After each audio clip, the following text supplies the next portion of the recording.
This is VSiN, the sports betting network. The numbers told the story, they always do. It's one of those idiots who believe in analytics. This is a numbers game with Gil Alexander on VSiN. Good Wednesday morning to you. It is a numbers game at VSiN, the sports betting network, VSiN.com, Game Plus, iHeartRadio, YouTube TV, and of course, Sirius XM channel 158. Gil Alexander, my little buddy Kelly Bidlin, everybody. Hey, how we doing? Oh, good day today. Major League Baseball, opening night at Oracle Park in San Francisco, or as we like to call it, or as we like to pronounce it in San Francisco, Ballpark. That's how we pronounce Oracle. Giants hosting the Yankees.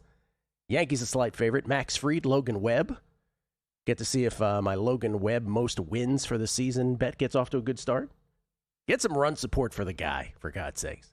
So baseball begins tonight, a standalone where there's only NIT games to really compete with, as the March Madness portion of things resumes tomorrow. Sweet 16, of course. We look forward to that. Paul Sporer on Major League Baseball. He gets his final word on the season today. Will Hill with all of his bets. We'll talk little country club in Miami Open, Houston Open, another 2-0 in tennis yesterday, another winning day. I got 3 plays today, which we'll get into momentarily. We have a Tankapalooza play coming up. Yes, back in the brain dead parlays coming up. Then a little later on, we're going to talk NFL draft. There's some props on positions. I'll go through what a few mock drafts have on these positions, see if there's any betting value based on what the experts think right now. And then I love this for Major League Baseball, back to baseball for a second, because we talk about every day here how many different ways there are to bet Major League Baseball. I have the bet on the Reds, most wins March, April. How about last team to lose a game? Let's do that one today. Let's do it, man. Last team to lose a game. Yeah. Oh, and a little later on, ladies and gentlemen, Todd Wishnev, 170 units strong. College Hoops. Joins us, talk Sweet 16 as well. You do okay yesterday, betting-wise?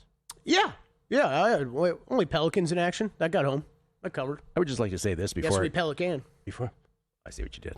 I've been trying to start that for 2 years. I don't think it's catching on, Gil. No, I don't think it is. Maybe if you're in New Orleans, let me know. I don't think it's catching on. Numbers game brought to you by ProfitX, proudly. I assume. I should ask before I assume. I have a pet peeve before I give all the tennis picks. What you got? The people, armored truck people in the real world, they take money in and out of banks. Yeah. Primarily out of banks, I should say. I understand. It's very sensitive, right? You can't, joke around. There's a kid, I had a buddy in college who joked around with one of them. They got a gun pulled on him. This is in the middle of campus. Really? Oh, yeah.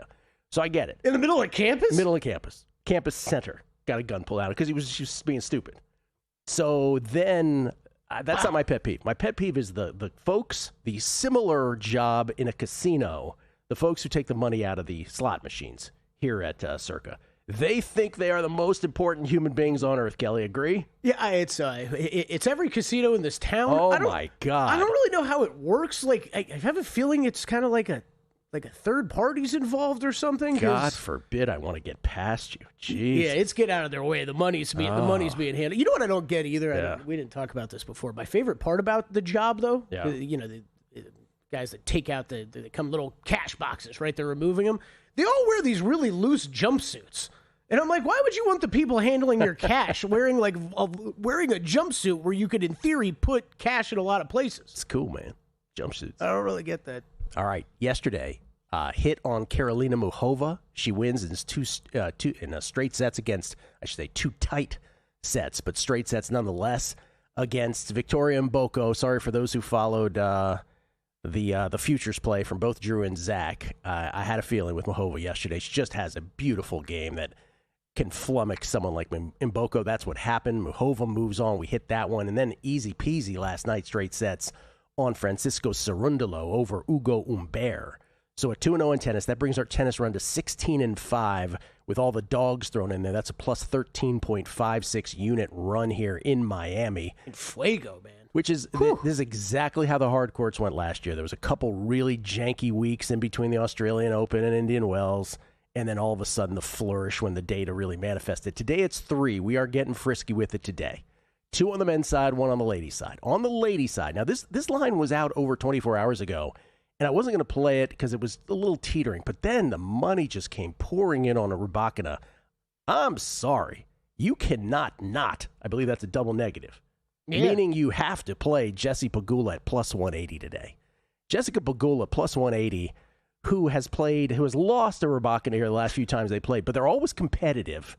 They go to breakers. I'm on Pegula today, plus 180. That's the early match on the ladies' side. That was a solid Bidlin start to the breakdown. I like that. They had the I'm sorry, the double negative. Thank you. Yeah. Thank you. Real solid. Just parroting you. Yep. Tribute. So I prefer homage. On the men's side today, the big dog, Martin Landaluce, with the Castellano pronunciation. Landaluce, plus 212 versus Yuri Lehechka.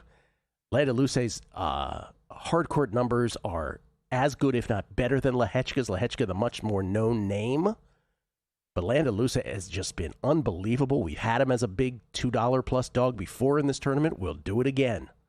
Hoping he can keep it going. And then Tommy Paul tonight, the American, plus 111 versus Artur Fils, which should be a great matchup. So it's Pegula on the ladies' side. It's Landaluce and Tommy Paul on the men's side. You're going down, Artie Phils. Oh, and then there's one more. This one is not today. This one is tomorrow. The rare day before tennis play. I am on Muhova again versus Coco. Minus 111 on Muhova in a virtual coin flip. Yeah. Every book I'm seeing out on my screen that has that up right now is minus 110 each side. Yeah. So there you go. 3 today, 1 tomorrow. Oh, Yannick Sinner's he's a small favorite. Yeah, he's a small favorite over a big foe. Minus 5,000. Yeah, it's pretty accurate. Is that really where Tiafoe's game's at right now? I feel like I've asked you 6 times about Tiafoe in the past 6 months. Tiafoe's actually playing very well, but 15-1 just stands no chance. Just think about how amazing tennis is. That dude is like a perennial top 20 player in the world, and he just cannot compete. He's 15-1 in a match against Yannick Sinner. And now think about if you tried playing Francis Tiafoe, or even just like a great high school player tried playing Francis Tiafoe. 1 million to 1. Yeah. Ladies and gentlemen. Professionals. Tennis is one thing, and now we are. Oh, I'm sorry. Pros are good at sports. They are good at sport. Well, but in tennis, it's this ridiculous gain. Like, the greatest team in the NFL is not that much better than the 20th best team in the NFL, who's not that, it's something else. Oh, yeah, it's the same thing. It's the same golf thing, right? Where people scream at home like, "Oh, I could have hit that shot." Yeah. It's like, yeah. Go out there for 18 holes for 4 days and see how you do on this course against these guys. Tennis is one thing. Tankapalooza, much more mixed results. We're waiting for it this time. Thank you. The long one. Yeah! Tankapalooza! I wonder if people think that that's built into the audio and they don't know that you're doing that live. I'm going to take that as a compliment. You think I would make it in the metal scene back in the day? What do you think about that? The crack intro? Oh, yeah. And then I just go, oh no. I don't think people know that I do that live every time. You have gotten so consistent with that, I think you're right. I would guess at least half the people think that's built in. They pay me the middling bucks for. Ladies and gentlemen, Tankapalooza, Brain Dead Parlays, hasn't been going like 2018. We're 6-4 on these. Now, the legs are 36-5. So the concept remains. So it's sort of like proof of concept, but not really making money for us. 1.04 units of the positive. I hope we've enjoyed that 1.04 units. It's a lot of work for 1.04 units. But Kelly Billy, tonight, we have a 4-legger. You in this? You in this with me? Yes? No? Not yet. Not hearing a lot of enthusiasm. No, not yet. No, not hearing a lot of it. Four-legger today, which pays a little less than 70 cents on the dollar. The 4-leg NBA Brain Dead Parlay is the Lakers, Spurs, Nuggets, and Warriors. What could go wrong? Lakers are playing the Pacers. Spurs are playing the Grizzlies. Nuggets are playing the Mavs. And the Warriors are playing the Nets. Pays 69 cents, a little more than 69 cents on the dollar. No, 65 cents on the dollar. Pardon me. I don't want to lie. 65 cents on the dollar. Lakers, Spurs, Nuggets, Warriors. There you go.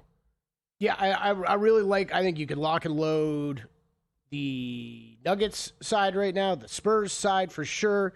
Lakers I'm just a little concerned about because of what the Pacers did the other night. It's the same sort of thing. They really gonna win 2 in a row. And then, you've been saying it, so I know I don't have to tell you this, but oh boy, this Warriors team has been tough.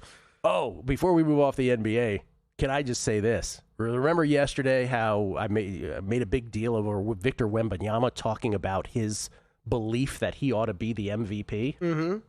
And remember yesterday when we went over the odds, it was sort of like fait accompli. We're like, look, it's 1,000. And what did I say to you? And I said, there's no way this reflects the actual numbers, right? In other words, Shea is probably the favorite, but there's no way he's minus 1,000. And the next dude is like the only guy lower than 33-1 was Luka besides that. Well, guess what?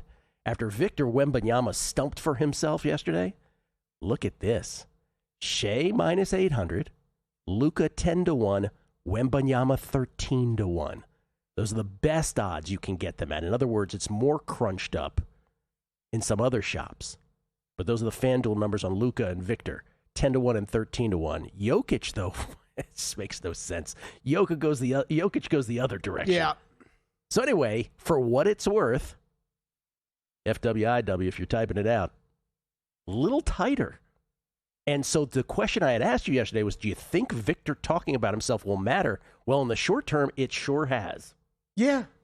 Yeah. No, Based on the betting market. I'm not shocked at all to see the odds move. And yeah, we talked about, like, I think it will matter a little bit. And it does never hurt your case to go on a post-game PowerPoint presentation about why you should be in this and win this award. You know what I think it does, though? I really do think it says to many of the voters, and by the way, the betting market is not the voters, right? It's the other thing. But I think it says to people, whether they're the voters or the bettors, it says, hey, by the way, this like gap here, this you've already like decided it's Shea's. Why don't y'all wake up and sort of watch what I'm doing?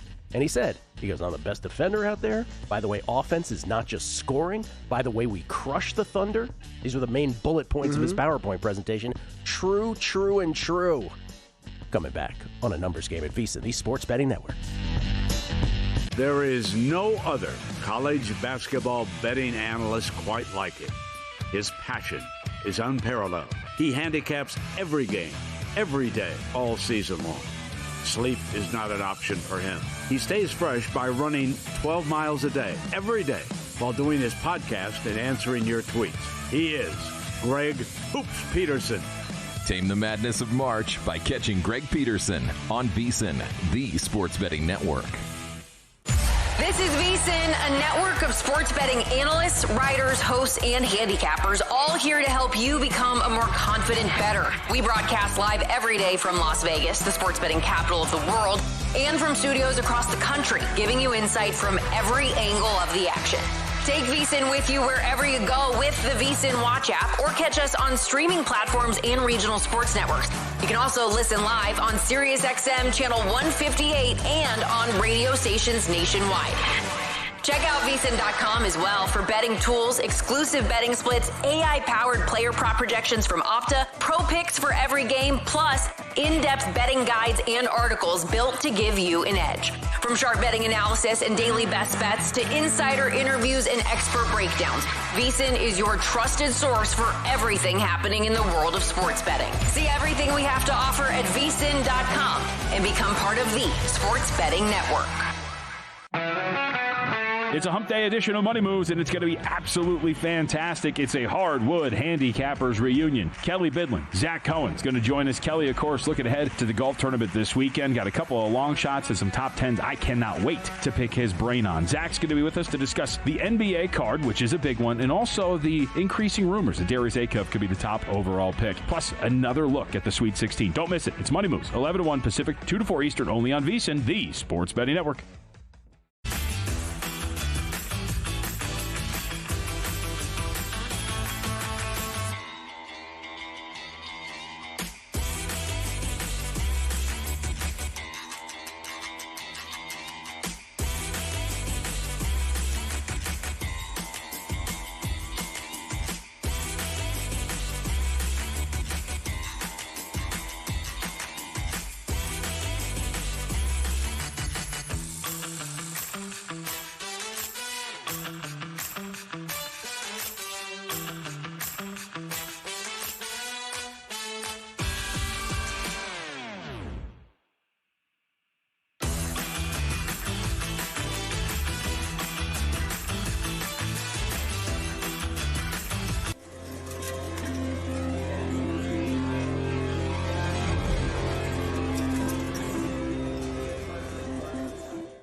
A numbers game on VSiN, the sports betting network. A numbers game brought to you by ProfitX. If you're not on ProfitX yet, now is the time. Sign up by April 6th, purchase at least $25 and get a free $25. Then jump into their King of March contest. You can win free trips worth up to $5,000 or even $10,000. Just use the code VSiNMM as in March Madness. Make your first purchase. Then learn about the contest on their homepage and start playing. No entry fee required. Hit $1,000 in volume, you're entered for the $5,000 trip. Hit $10,000, you're in for the $10,000 trip. Win 10 picks, hit the volume, and every additional 10 wins gets you another entry. Download ProfitX, use code VSiNMM, make your first purchase, and take your shot at becoming the King of March. Can't get on my Twitter on my computer, so I'm going to have to do these off my phone, Kelly. Excited about phone Twitter? We get phone tweets. Jesse Welch. Following a lengthy numbers game investigation, it has been determined that Gil Alexander is in fact the voice of sports betting. This is from Borchard yesterday. Thank you, sir. I don't know if I accept that or not, but I appreciate it. Andrew Rinn, do we have a MLB most wins bet for March, April? Yes, we do. Cincinnati Reds, 35-1. Michael Burns said he got better numbers on all the tennis plays over at ProfitX, of course. He got Landaluce at plus 245, Tommy Paul at plus 119, Jesse Pagula at plus 196, and Muhova at minus 105. Michael, that is as good of a promotion for ProfitX as there is. Man Bear Hawk. There is a numbers game guest who has a website. You like Man Bear Hawk? Yeah, I like it. There's a numbers game guest who has a website with umpire and weather data for games. Can you remind me of the website address? Do you remember that? Yeah. What does it say? Umpire and weather? The umpire and weather data. I'm not sure what that was. I don't know. I feel like VSiN.com has some of that. Ryan Klaus, I respect you. Covers RotoWire. Ryan Klaus came at me yesterday with Maboko's going to get a revenge. He gives a big red X to himself. Now he's trying to fade me again on Feast. I don't know why he does that. Chris Heath, also the live boop-de-doop-a-doop-a-doop during Country Club, and very impressive. Oh, thank you. See if Fezzik enjoys that. iHeart SEC podcast. Lakers, Spurs, Nuggets, Bulls, especially Chicago coming off their first win in forever. Yeah, I wasn't willing to play against the Bulls today. Oh, well, we're going to get to more NBA games. I've got that one circled, Gil. That's an interesting one. I don't feel great about it either, but Paul George back tonight. It looks like Joel Embiid could be back for the Sixers. And guess what? That number just keeps going down. The Sixers were 7-point favorites last night, and they're 5.5 now. Donovan at Donovan Dodd. I need some outside perspective, boys. I made a 5-leg NBA MLB parlay on Monday with 4 of the Braindeads who all won by $1 million. And the Yankees tonight, it's 228-1. Say what now? Hedge or not? Side note, I'm a Yankee fan who'll also be at the game. Sorry, Gil. LOL, love the show. Thank you. You don't have to apologize for that. What do we got? Yeah, what is this? 5-leg NBA MLB parlay on Monday with 4 of the Braindeads. I guess he played him ATS. So it's Yankees to close this out? Yankees to close it out. He says, should I hedge or not? Well, I would. I mean, if it's 228-1, I'd probably hedge a little bit. Yeah, I would. I don't know if you know this, but you're playing Giants Magic. And then Judd O'Connor, the Alexander Teller machine. Well, it has been lately. And then Moneyline Marv, he says, oh, he's are you parlaying? Yes, he is. He's parlaying Pagula, Landaluce, and Paul. Oh, boy. This is not condoned, but okay. I'm sorry, go ahead. No, sorry, finish. I got something to bring up before we transition. Last one. Nugget. This is from Nash. Last name Nash. Nuggets got back from Phoenix at 4 a.m. this morning while Dallas rested. Give me Dallas-Denver first half full game winner parlay at 5-1. See, now everybody's parlaying. It's an interesting angle, though. Yeah, Denver back-to-back. Late game last night. Yeah. The old 11:30 tip-off. The old 11:30. It's so sad when, Peacock's starting an NBA game, and I'm like, I'm going to go to bed soon. See you later. Yeah. I saw Meltzer tweet this out. Did you see this MGM deal? What's it? Oh, what was this again? This is pretty unbelievable. $300 all-in deal for Luxor and Excalibur. But still, $300. 2-night stay. Yeah. Okay, 3 meals a day per guest, and it's basically all MGM properties, most of the MGM properties, not the nice ones. 2 tickets to 1 MGM resort show per stay, 2 rides on the Big Apple Coaster in New York. Oh, that's fun. And free parking. It's a hell of a deal. Wow. I don't know why the tickets to a show jump out to me, right? That's not cheap. No, that's not cheap at all. Good deal. It is a good deal. Might explain why one of my buddies is staying there tonight. Do you now ever, it all makes sense. Every once in a while I'll get a friend, right, that's in town or something. It's like, hey, come meet me. I'm like, all right, where you at? And it's like there, and you're like, what? Like in my head, I'm just like, why? Like, why? But it's cheaper. It's cheaper gambling. In addition to the Wembanyama thing that we were prescient about yesterday, will this change the betting odds? I mentioned yesterday with all the MVP odds we've shown every day. And I sort of have railed against two things. One, I said this proves that load management is bullcrap, I believe was my word, technical term. And the other thing I said was the 65-game thing is insanity, right? It's horrible. It should absolutely be changed because if Cade Cunningham was legitimately a candidate for MVP, the fact that he would not be eligible based on a legitimate injury, the man's lung collapsed, is ridiculous. Well, it's like the NBA Players Association was listening to the show. They fired out a statement against the 65-game rule after Cunningham appears that he will come up just short to qualify for awards and All-NBA, so it affects his All-NBA as well. They said Cade Cunningham's potential ineligibility for postseason awards after a career-defining season is a clear indictment of the 65-game rule and yet another example of why it must be abolished or reformed to create an exception for significant injuries. Since its implementation, far too many deserving players have been unfairly disqualified from end-of-season honors by this arbitrary and overly rigid quota. Thank you very much. We've done it again. Consumed. I've listened to a lot of people have this conversation over the past 24 hours. Consumed a lot of media. My head's going around in circles with this because, look, the Cade thing's just, this sucks. It sucks, right? It sucks for him.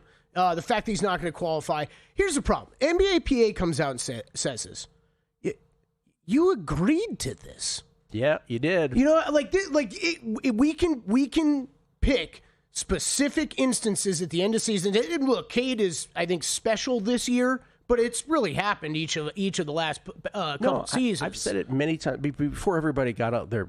You know what's in a twist about this today. Mm-hmm. I've said a few times. It's like everything Adam Silver does. It's like, in theory, it's correct, but it always is rife with pitfalls. Right. No, it's like, yes. I get it. You did this to combat load management, and not only did you combat load management, you proved that it was nonsense. Because all these guys are like, well, Jokic has had one, he has been, Jokic could only afford to miss one game, and that's been going on for a month and a half or 2 months now, right? Us with Wemby, right? Same thing. Sweating that out. These guys can play whenever they want to. So you've not only combated load management, you've proven it's terrible. But the downside is you cannot blanket this.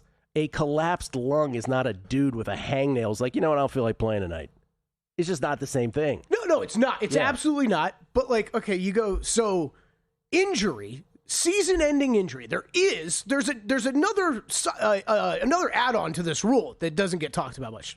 It's a 62-game minimum. If you have a season-ending injury, all you'd have to play 62. Cade still comes up short of that. He's at 61, I believe, 60 or 61, depending on how you count the minutes for the last game. I totally agree with everything you said, Gil. It's just NBA PA, you agreed to all this. You can't come out right now and say this one time. You're right. Throw it all out. So no, you have to make it. And then you just hit on the big thing too. And I have a lot of issues usually with some of Tim Bontemps and kind of the tone and attitude and approach he takes to a lot of things that he talks. I thought he talked about this perfectly, where it's he, like Zach Lowe, I brought up, kind of insulted about the 65-game rule with how it affects voters. They think that they should be able to go parse out that data and figure out who really deserves it. It's telling voters, you're dumb. You're can't dumb. Figure it's this telling out for voters yourself. You're dumb. Yeah. But the whole idea about why you put this in for the first place was to combat load management, and it's working. It's working. Well, not only is it working, it's proving that your league is full of it with this stuff. That's what it's proving. I don't really know. I do think you're full of it. It's like I do think this gets changed. And now Adam Silver is considering shortening the NBA season. So not only are you load managing, now they're considering shortening the NBA season. And by the way, they're not going to stop load managing even though the season is shorter. Because that's just how this. When did we see that? Oh, that's that. Richard Jefferson was going off on this. Oh, they need to. I don't think the NBA's ever brought that. They're not going to shorten the season. They should.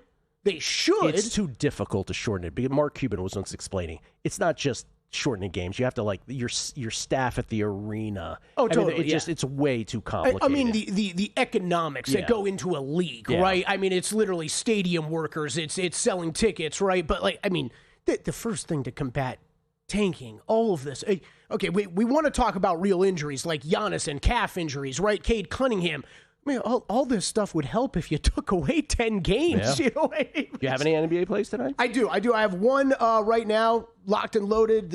Can't wait to watch this game tonight, actually. Thunder at Celtics. I laid the points with the Thunder. I got a bad number. I laid 3.5 last night. It has come down to 2.5. OKC looks like they will be very healthy with everybody ready to go for this game tonight. So I did lay it with the Thunder. Okay. Paul Sporer, Major League Baseball. His final words before the season begins tonight in San Francisco. Coming back on a numbers game at VSiN, the Sports Betting Network. Time. There's nothing more valuable. It's what drives everyone to make the most of every moment. We celebrate living large in the now. In a city where time disappears, we create experiences that electrify the soul and memories that will last forever. We go big. We go all night. And here, everyone is invited. So get loose and get loud. This is Circa. You'll have the time of your life. Laptop or phone, couch or sportsbook, VSiN goes where you go. Wherever you watch VSiN, the experience stays seamless. Live shows, replays, and sports-specific clips all at your fingertips. VSiN Watch puts you in the driver's seat. Available in Roku, Samsung, Amazon, iOS, Android, app stores, or get it direct from the source at VSiN.com. Download VSiN Watch today on your favorite app store and join us on the Sports Betting Network.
This is VSiN, the Sports Betting Network.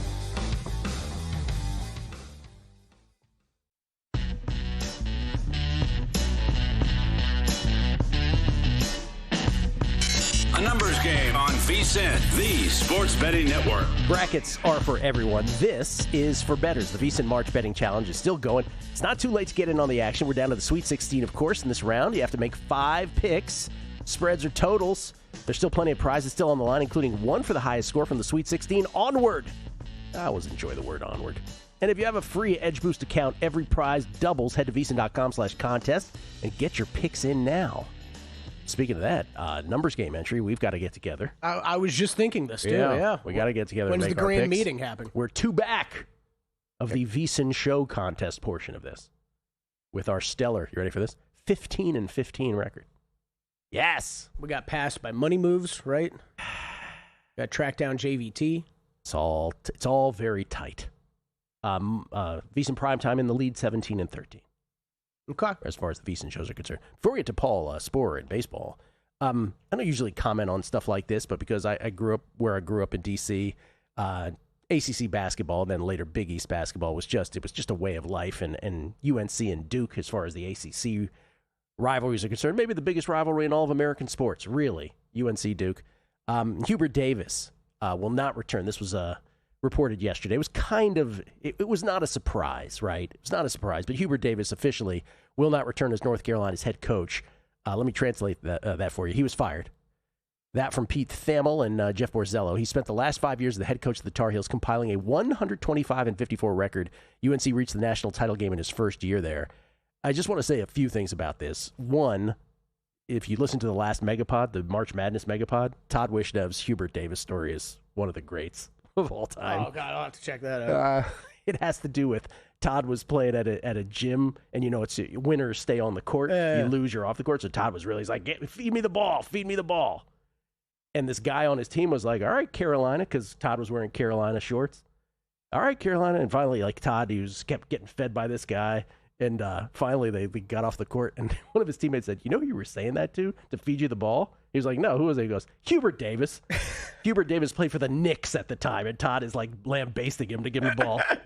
Anyway, Hubert Davis, which kind of actually reflects Hubert Davis's great character there. He's like, okay, kid, here you go. Here's the ball. Yes, I'm a professional basketball player, but sure, you seem very intent on getting the basketball here. So Hubert Davis, first year, they get all the way to the championship game, and you will remember, and this is for some North Carolina fans, I don't think all, but the Duke-hating North Carolina fans, some people say, besides the national championships for UNC, the 2 wins over Duke that year might be the biggest in Carolina history. They beat Coach K in the final game at Cameron, right? And they beat Duke in the semis, in the Final Four. So Hubert Davis will always have that. You can never take that away from him. But let's be honest, he's a guy who loves the institution, Christian guy. He took that job because he wanted to just go to this institution he loved and be the best molder of young minds that he could be. And in the end, the game changed. And I think if Caleb Wilson is still playing, he's not hurt, maybe we aren't having this conversation yet. Maybe I don't know, maybe if they lose in the Sweet 16, we are again next week. But the game kind of changed, and North Carolina just figured, if we're ever going to compete at the level, because it's not enough for Carolina to get to the tournament, right? They got to compete for the title. And so they're moving on because Hubert Davis's biggest thing was he was resistant to having a GM. And that ain't college sports anymore. Yeah. So great dude. Not sure, you win 70% of your games and you get to a final. What did he do that was really wrong? Except for, hey, man, you got bounced in the first round a couple years in a row, and that just doesn't fly in Chapel Hill. So there was one tweet that caught my eye on this yesterday, Gil, because I've been wondering about this guy and the job that he's had for a long time now. This is from Joe Crowley, reporting yesterday that there is growing momentum that Billy Donovan could be leaving the Bulls at the end of the season. That's the name being bantied about the most to replace. They're definitely going out of house, let's put it that way, for an institution that always went in-house. He has the short shot at Calci right now, plus 450. Yeah, if you weren't in Nevada, well, you can bet it. Dude, you can bet it next week. Don't even get me Nevada. started. Just wait 10 days. You'll be fine. Ladies and gentlemen, Paul Sporer joins us because, again, a numbers investigation found out that the baseball season begins tonight at Oracle Park in San Francisco. The Giants and the Yankees Logan Webb, Max Fried. Paul joins us now from Austin, Texas, courtesy of the Progressive Guest Line. You can follow him on Twitter at Sporer, Sporer. Of course, Fangraphs, his main gig. Sleeper in the Bust is the podcast. Paul, good morning. Happy opening day, or opening night, I should say. Good morning. It is indeed opening night on Netflix for some reason. 2026. Is your Netflix account ready to go? Is it okay? Can you get on there? Sadly, just for that, yeah. I'm the idiot who keeps all of them for the 1 or 5 games to watch. It's disgusting, dude. It's so bad. This is the tennis equivalent. You know what people do for the Australian Open? People get ESPN Plus and then they just bounce right out of it afterwards. Same thing. Oh, between Cox and the streaming services, they are just stealing money from you every day. Yeah. Well, let's start with tonight. So much worse than cable used to be. No, I go on a rant way too long about it. Let's go. Dude, totally. I miss it so much just to have it right. Anyway, Yankees minus 118 tonight with the total at 7. Any thoughts on the bet here?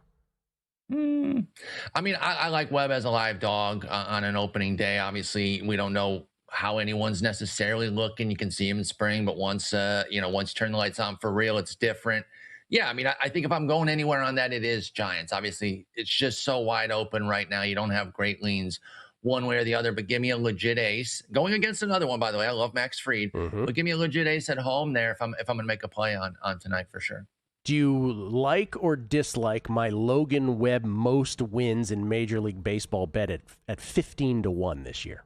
I've got no problems with that, right? Because he is a true workhorse ace that is seen as somebody who's ready to go, 7 every night. I know that's not like old school where you go 9 every time, but like in today's game, somebody who sets out with like 7 as kind of the baseline the way he does, that's huge, and he's always getting past that 5th pretty consistently outside of maybe a handful of starts each year when everyone gets bombed out.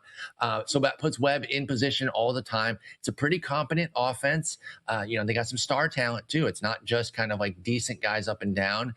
And, the bullpen is all right. I don't know about the bridge to Walker, but I kind of believe in Ryan Walker's mechanical change that's hopefully got him back to pre-25 levels. So that should be able to close out the win. So I really don't mind that for Webb. If you're going to go off the board from like the obvious guys, he's absolutely someone to go toward. Yeah, for those who are like, is that just a homer pick for me? No, 2023, what has plagued Logan Webb is this unbelievable lack of run support through the years. Worst run support in all of Major League Baseball in 2023, 24th worst in 2024, 40th worst in 2025 overall of Major League Baseball among qualified starters.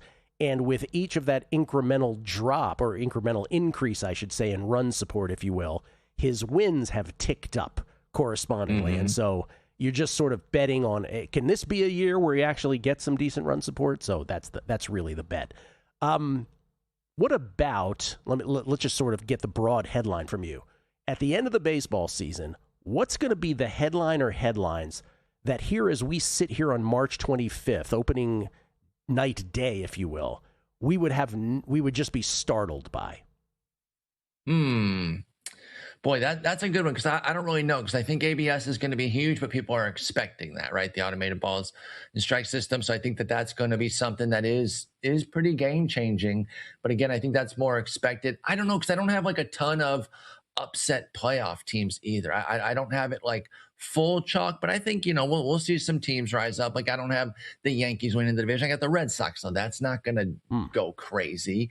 And so I don't know there's going to be one over. There's going to be players who do it, but figuring out who, is the George Springer of this year, a guy in his mid-30s who looks kind of like he's in the descent, comes out and has an MVP type season.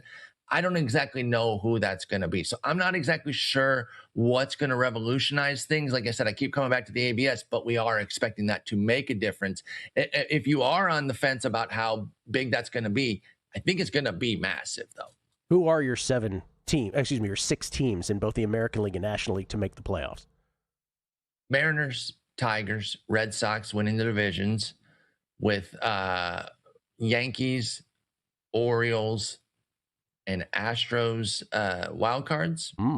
Okay. And then Dodgers, Cubs, Phillies, Mets, Padres, Pirates. That's probably my big that's my big sneak one there. Yep. Okay. Pirates. Wow. Okay, so yeah. Interesting. So in the East, you had the Mets and the Phillies, but nobody else. No Braves in there. No, okay, they're so cooked. Okay. I'm sorry. They're like, it's just so hard. They just keep getting a body blow every day. It's already just like last year with the injuries. Now Strider's on the IL. They lost Schwellenbach. They lost their backup. You know, Jose Suarez is in the rotation right now. I like Didier Fuentes a lot, and he did make the team, young 21-year-old upstart, but he's like their next guy up right now. They have no depth on the pitching side. They still have a lot of offensive talent, but I just don't think they got enough juice. I like Miami better than Atlanta. Interesting. And you went Cubs, and the other playoff team from the Central was the Pirates, not the Brewers. Wow. Yeah. When will we learn, Paul, about the Brewers? This always seems to happen. They're really good, and they're going to make the playoffs, but I want to get a little cute one going with Pirates. I like it. It's adorable. We'll come back more with Paul Sporer, Major League Baseball. It's a numbers game at VSiN, the Sports Betting Network.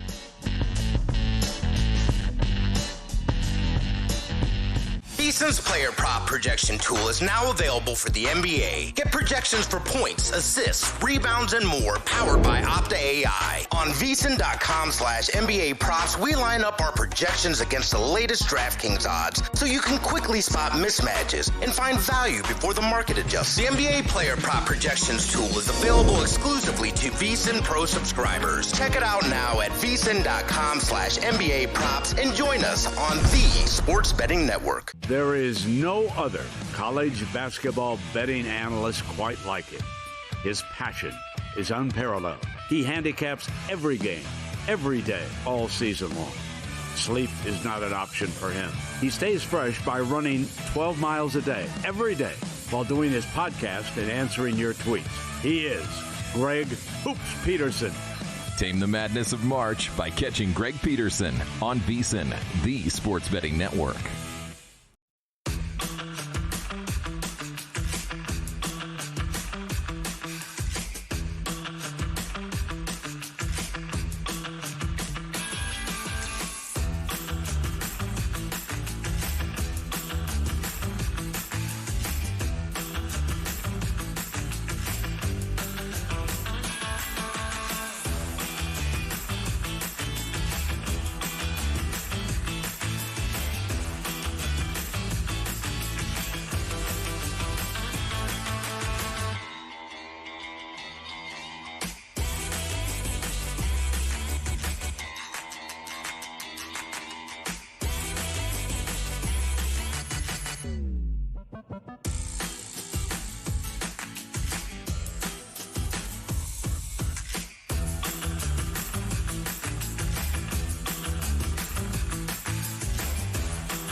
Game on VSiN, the sports betting network. A numbers game brought to you by Profit X. If you're not on Profit X yet, what are you waiting for? Now's the time. Sign up by April 6th, purchase at least $25, and get a free $25.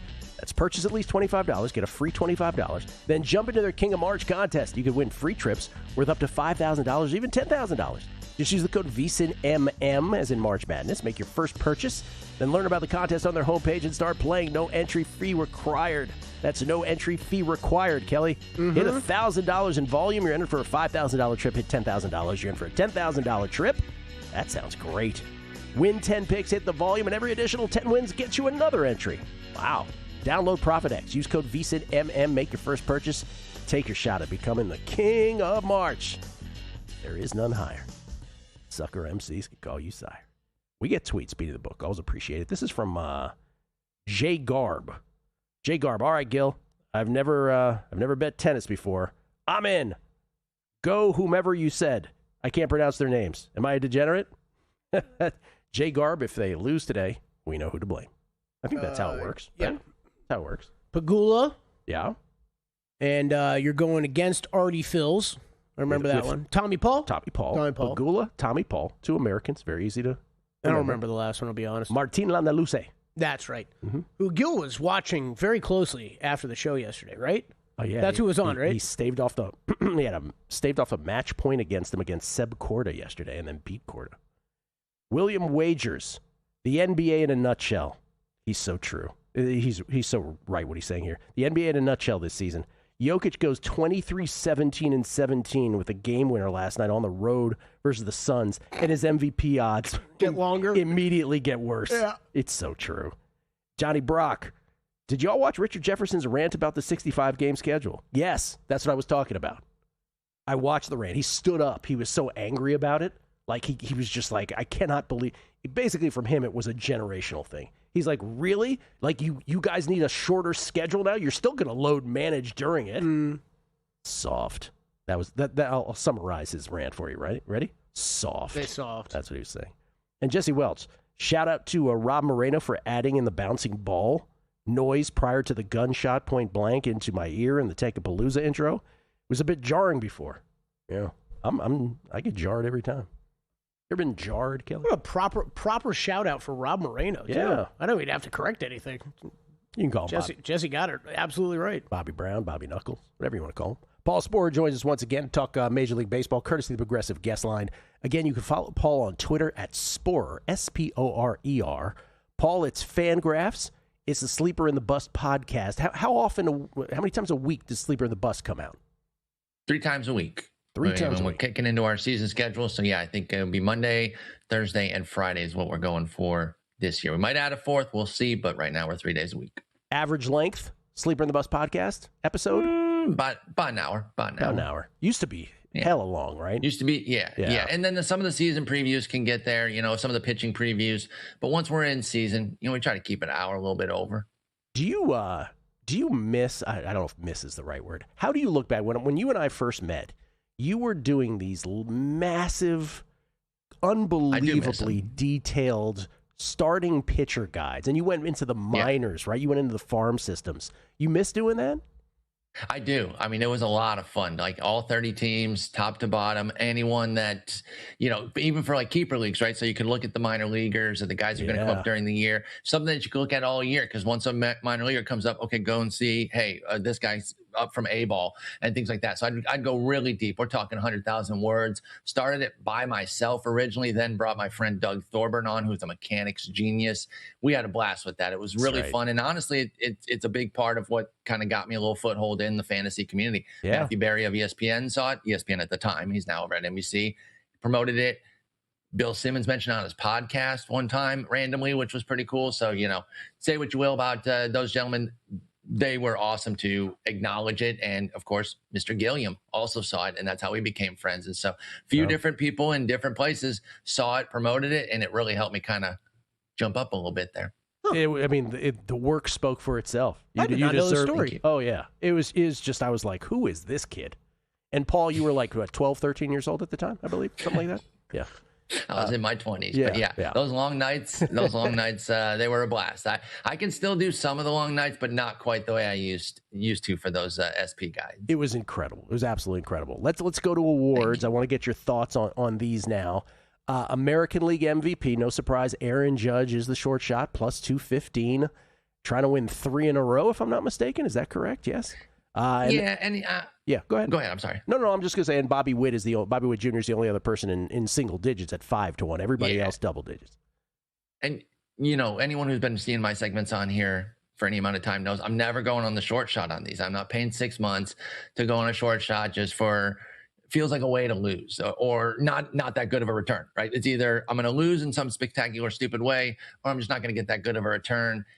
Witt and Ohtani, I understand Judge and Ohtani with the MVPs right now. I totally get it, but I still don't mind throwing a half unit, quarter unit down the board a bit. And my guy is on the board. I wasn't sure if he would be, but there he is at the very bottom, Mr. Wyatt Langford. Wow. Very, very excited for what he's got going. It's obviously going to be a long shot for anybody to beat Judge. We saw the year that Cal Raleigh had last year, and he couldn't win it. So again, don't do your normal size unit here, because then I think you are kind of maybe being a little bit silly. Don't go overboard with a non-Judge or a non-Ohtani. But I really do believe in what Wyatt Langford can do. I think he's got a 30-30 season.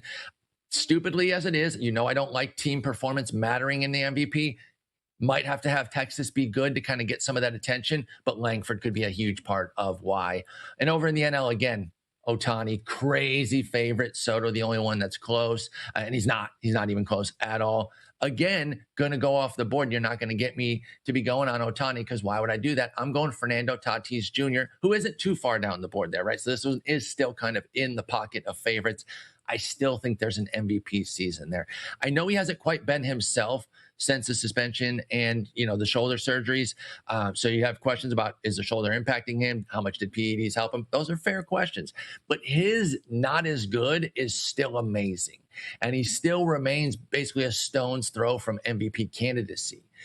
Does Tatis. I still think there's like a 40-20 season here, hits 300 with it, plays good defense in right field, stays fully healthy, leads the Padres to a playoff spot, probably not the division, let's be honest. And again, I don't think that should matter. These are individual awards, but they do for too many voters. And so I think that will at least help if San Diego does well, because I really think Tatis is still an MVP caliber player. I like it. Aaron Judge going for not only his 3rd in a row in the AL, but his 4th in 5 years. There was a Shohei Unbelievable. year. There was a Shohei year in between that was the only exception. And then Shohei going for his 3rd in a row in the NL, but his 5th in 6 years overall. It's just incredible. It's amazing. They're unreal. All right. Floor is yours for AL and NL Cy Young. All right, so I see we've got the NL board up right now. Skeens being the short shot. Totally get it. Love Yamamoto too, and even Sanchez. All 3 of those guys up there, they make some sense. I got no problem with that. And yet, I'm going down the board a little bit. Bottom of that left column, Jesus Luzardo, 25-1. The one thing this gentleman needs to do is figure out how to make his bad starts less bad. Right now, he has these mega duds. For me, I call a dud anything that's 5 earned runs, because even if you went the full game, that's a 5 ERA. You can't really salvage a 5 earned run game. So I just call those duds. Mega duds, that's like 7+ earned. Remember, there was a 2 back-to-back last year for Luzardo where he allowed like 18 or 20 runs. I can't remember. One of them was a 10-bagger, and then he got pummeled the very next game. When you have these bad games, they really tank your season. He's had this a few times throughout his career. He needs to figure out how to make the bad starts be a 4, 5, 6 earned run outing, not a 8, 9, 10. And if he can trim those down with his great starts, Luzardo has a great chance to win the Cy Young. I do have to go against my boy Scooble in the AL. He's positioned to three-peat very well. I totally get it, but we got to go down the board. Remember what I said to you, a Mariner. Pick your favorite, folks, if you really want to get off the board from Scooble there. Pick any of the 3 big Mariners, Kirby, Gilbert, and Wu. But for me, it is Kirby, who I do think is the cheapest of the bunch. I still just believe in this guy being a true ace. He's got the command and control. He can get the swing and miss. I think he's got to elevate his swing and miss a bit, pile up a bunch of wins on Seattle. Again, that's stupid. It shouldn't matter what the win-loss record is, but the talent is there for Kirby to have a huge, huge breakthrough Cy Young caliber season. All right, Skeens going for back-to-back in the NL. Scooble going for back-to-back-to-back in the AL. Of course, he's got to remain in the AL throughout the whole season for that to happen. Real quick then in our last 30 seconds. Wait, shut up. He's not going anywhere. I'm sorry. My bad. Damn. Forgot who I was talking Just picked to. up on that. Yeah, what? What absolute slander shut that up. was. Shut More up. guys should start Don't doing say that out loud. All right, Rookie of the Year real quick, ALNL. Okay, well, my pick is actually McGonigal on Fangraphs, so I am taking the favorite there. But Okamoto's awesome. I really, really love him for Toronto. Keep an eye on him. He's got similar power to Murakami, but way better plate skills. And then over in the NL, I'm going for Baby Skeens. Bubba Chandler, baby. This is the year he brings it together, puts that command and control together a bit, 16-1. That's why Pittsburgh's making the playoffs, Skeens and Chandler. They really call him Baby Skeens, huh?